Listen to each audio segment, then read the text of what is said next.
Guys, episode 39, April the 11th. Got a little David Gray on here in the background. I'm going to open my commentary with a discussion about life years lost. So we're not talking about this because it's a little gauche to talk about the value of a life being different if you're 85 and in ill health versus the value of a life if you're 25 with most of your life in front of you. But I think it's a necessary conversation. In Italy, there have been 20,000 deaths, and the average age of those individuals is 79 years old. The average age to death in Italy is 82 years, so they're losing 3 years of their lives. Not the best 3 years of their lives either, but ignoring that entirely. If you adjust that and you assume that if a random person died between the age of birth and 82 years old, they'd be 41 if there was an even distribution of age, and that's not true, but let's just make it simple for a second. So life years lost, 3 versus an average of 41. That means that rather than 20,000 deaths, it's closer to like 1,500 real human lives lost. And the reason why this is relevant is because we're making enormous sacrifices to save the sickest, oldest people, for the most part. It's a controversial thing to say, but there has to be some pragmatism here, and it can be done in the context of right morality. The way humanity's always thought of life is that it's equal regardless of age. But the truth is that somebody who's, already terminally ill would themselves be happy, I'm sure, to step aside if they could save the life of somebody half their age or less. There are some quotes out there, I might have included one, from older people who feel this same way about the sacrifice they would be willing to make. Now, it's not that simple because we know that a lot of people who are younger can get gravely ill from this. But I think to adjust for reality, we should be using adjusted human lives lost, not age-adjusted human lives lost, and not just straight lives lost. So that's my opening statement. The second thing I want to talk about is that I think we're hunting the wrong rabbit here. We have a natural obsession with the concept of a silver bullet, which in this case would be a vaccine or a single-course oral antiviral, like a 7-day oral antiviral pill.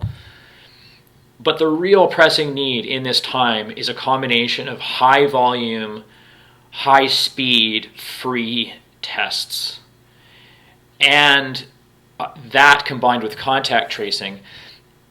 And the thing that we really don't have, this is exactly the South Korean playbook. The auto contract piece is really, I was doing a little research into this. So in South Korea, they actually alerted you proactively if you were near somebody, because they just looked at where your cell phone was, where your Wi-Fi, where you were accessing Wi-Fi. And if you crossed paths with somebody that was later tested positive, you got an alert and you were forced to get a test. It's brilliant. And the way they did it is they showed a live map, anonymized, just dots of where people were that were positive or suspected positive. And if you were being tracked, you were told, and then the data was erased after some number of number of hours. This is how we need to get over the concern about privacy in North America and in the Western world. It is the only way we're going to really crush this thing is to use this tech, which is basically automated contact tracing.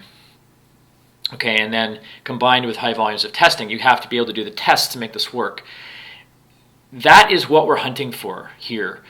The virus, the antiviral is maybe a little bit more realistic than the vaccine, but either of these things are going to be here soon.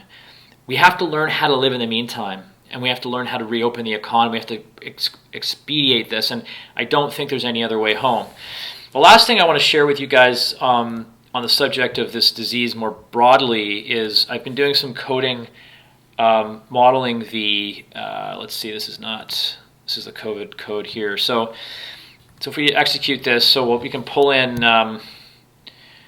let's pull in the latest data. So just do a query of an API here. And then you can see if we plot, so hold on, run that code, that does all our analysis, and then this is the figure. So you can see that R naught, this is how many, for every person who gets infected globally, 1.1 people get infected today. So that you're thinking, oh, that's only slightly more than one new person. Well, if this was one, this is called the R0 value. If this was one, then every new infection would be one more infection, and we continue to have the disease forever. Even an R0 slightly higher than 1 means we're growing the total number of people who are getting ill every day. So keep in mind this is going in the right direction. So April 1st, it was 1.7 people got infected for every new infection. We're now down to 1.1. This has to drop below 1, right? So that we'll go on decay. So let's take a look at how different countries stack up. So let's run a little code, add some coloring here. Let's just do some CSS tagging to color code this table. And so you can see the countries in green have dropped below 1.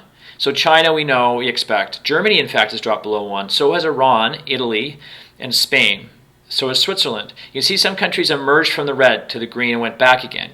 The Netherlands, for example. You can see some. So this is an example of where it can go back. You can obviously go the wrong direction. You can think you have it under control, and then you end up with a growth again. Same thing. Well, that's the only country that actually went good and went bad again. But China was, as recently as the 1st of April, still growing cases, although slowly. The countries like Brazil are exploding. Anybody near 2, Turkey, they just shut the country down with like 5 hours notice yesterday. The United Kingdom, and then you see that 1.1 average, which is plotted above here. So I just wanted to share you some of that analysis. Because I've been tracking that every day, and the code runs, in a couple of seconds, and I can just see which countries are hot, which countries are getting it under control. Oh, I guess it's worth one more comment. Canada is very close to an R0 of 1 flat, and in fact, for a have-not country, that is one that's not yet below 1. We're the closest to getting there. I expect Canada to turn this green, maybe even in the next day or two. So that's really good news. You can see we were at 2 just a few days ago, beginning of April. It's amazing news for Canada. But of course, it's requiring this profoundly careful social isolation that we're doing, which is having all these dramatically negative economic consequences. Okay, so I've taken you for a spin through my Python code, which computes R0 values by country. Word of the day is prophylactic. I always used to think that meant condom. I always thought this was something you talked about in sex ed class, but it actually turns out the original meaning of this word, prophylactic, is anything intended to prevent disease. For example, I took malaria prophylactics, which would just be medication. Could be like, a mask would be prophylactic, anything intended to prevent disease. Didn't realize that was the broader meaning of the word. And now you know too, if you didn't already. Quote of the day: the halfway point comes only when the hero meets a worthy opponent, not one who's weak or marginal or different, but someone or something that is truly monstrous. COVID-19, however terrible, is only a movie villain. Our real enemy does not come from the outside, but from within. Our real enemy is not the virus, but our response to the virus. A response that has been degraded and deformed by the structural inequalities of our society. Now, this guy wrote an op-ed piece in the New York Times. He's coming from the point of view of how this has increased the inequality gaps, which clearly it has. But I think what I get from this is that what this is really is how psychologically we're affected by it. It's our fear that we're really battling here. It's the ghost outside the door. It's not really anything else, which harkens back to the JFK, the only thing to fear, there's nothing to fear but fear itself. News. There's a great piece on, really well written by about 5 authors about how, step-by-step on how to emerge from this. And it's got points. First, 45 days starting immediately. Well, April 5th was some time ago. This was written a couple of weeks ago. Ramping up testing to South Korean levels. That's proactive testing. Then we need the surveillance and contact tracing, instantaneous contact tracing, which involves the SMSs to your phones, public alerts to tell us where the hotspots are so we can be conscious of those, isolation, restrictions on mass transit, which we have not yet affected here in BC. You can still get on a bus even if there are 5 people on it, face mask mandatory, and then some very clear rules about the numbers that we have to get to before we can change how we behave. Picture of the day, how's this? When the pool at my condo had a leak in the floor, you can see they've patched prior leaks here. My kids hopped in there and we took a couple photos. It was pretty fun. I have no COVID life changer of the day for today. I thought about that a little bit, but I'll let you know when I think of one in a future update. And sorry about the audio issues yesterday, if you guys got this far. I just didn't have time to re-record, but hopefully this one should be good to go. Love you guys, and we'll talk soon.